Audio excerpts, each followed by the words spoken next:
Баршаңызға қайырлы күн достар. Бүгін сіздерге ашытқысыз жасалынатын өте оңай шелпектің рецептісімен бөлісемін. Видеоны соңына дейін көріп, каналыма тіркеліп, қоңыраушаны басып қоюды ұмытпаңыздар.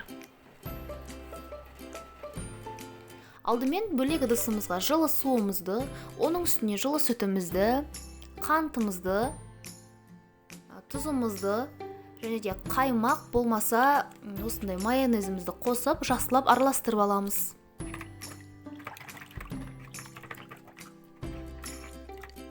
Массамыздың үстіне қопсытқышымызды қосамыз. Одан кейін ұн сеуіп отырып қамыр илейміз.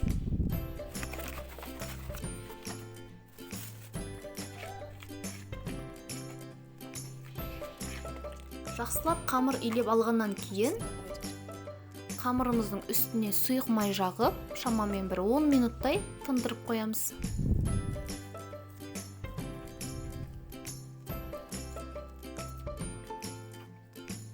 Қамырымыз тынығып дайын тұрады.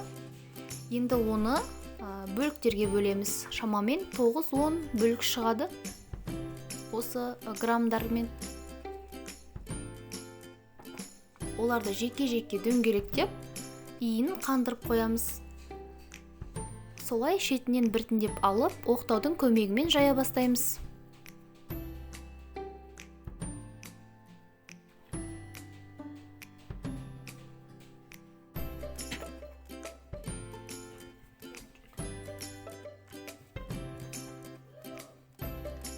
Оқтаумен өзіңіз қалаған үлкендікте жайып алып, қызып тұрған майда екі жағын қызарғанша пісіріп аламыз.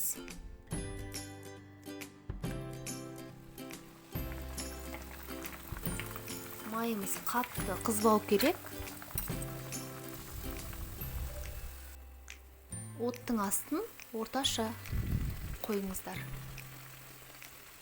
Міне біздің шелпегіміздің екі жағы жақсылап қызарып піседі. Міндетті түрде осы рецептпен жасап көріңіздер, өте тез дайындалады, әрі үлпілдек, жұмсақ болып піседі. Барлықтарыңызға ас болсын. Сіздермен болған Фариза Тілеулес.